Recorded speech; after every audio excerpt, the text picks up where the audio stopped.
them all. To the higher self. Anytime that you have a desire or a preference for a manifestation, the idea, yes, is that in a sense it must be representative of your passion. It must become your world.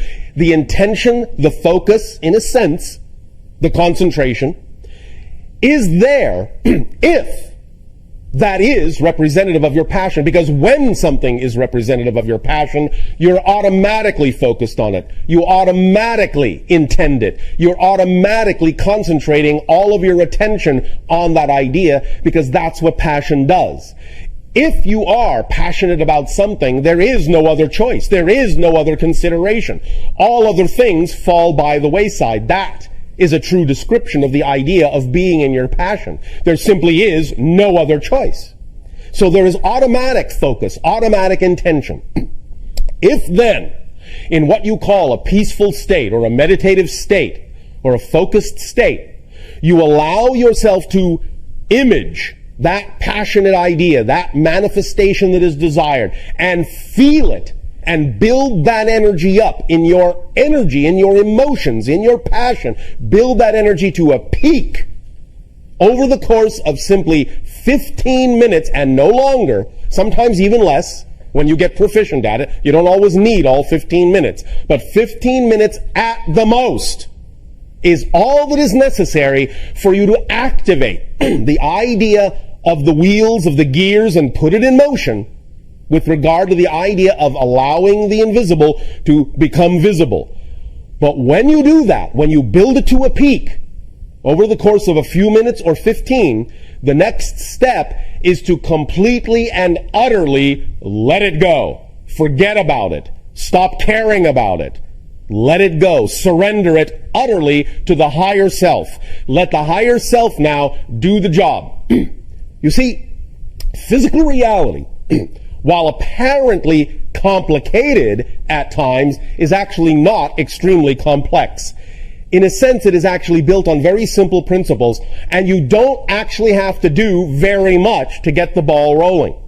So, because your physical mind, as we have said a few times, is not designed to understand how things are going to happen, how things are going to manifest, the how is the purview of the higher mind, and because the physical mind does not actually have the capacity, the capability to understand, it is not designed to understand how that's going to happen, all it needs to do is flip the switch and let the higher mind do the how, do the things that are necessary to cause the synchronicities in your life that need to be there, and the downloads and the inspiration that need to come to you to allow the invisible to become visible, to allow the manifestation to occur. So all you need to do is do it a little bit for no longer than 15 minutes, bring that up to a full peak of passion, a full peak of imagination, a full peak of visualization, however it is you wish to do it, with that intensity, that concentration, and that focus, and then utterly, utterly, utterly let it go. Now, we understand again that because of certain negative beliefs, many of you find it difficult to actually let it go. But that is very important, because without the letting go side, you don't actually have the whole mechanism engaged. It is important to understand that the intensity, focus, and concentration must be paired with the surrendering and the letting go to actually have the whole mechanism of manifestation. This is using the power of paradox built in to this idea, to this process, to this permission slip.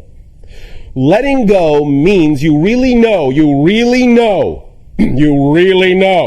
that the higher mind, it's doing its job, and you can now relax. The physical mind can relax. It doesn't need to do anything else. It is not required, nor is it capable of doing anything else.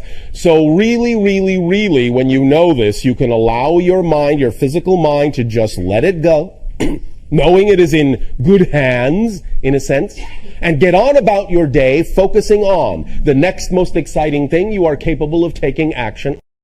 You cut them off? But they're your parents. Anytime that you have a desire, letting go means you really know that the higher mind, it's doing its job, and you can now relax. The physical mind can relax. It doesn't need to do anything else. It is not required, nor is it capable of doing anything else. So really, really, really, when you know this, you can allow your mind, your physical mind, to just let it go, knowing it is in good hands, in a sense, and get on about your day, focusing on the next most exciting thing you are capable of taking action. You cut them off? But they're your parents. I don't know.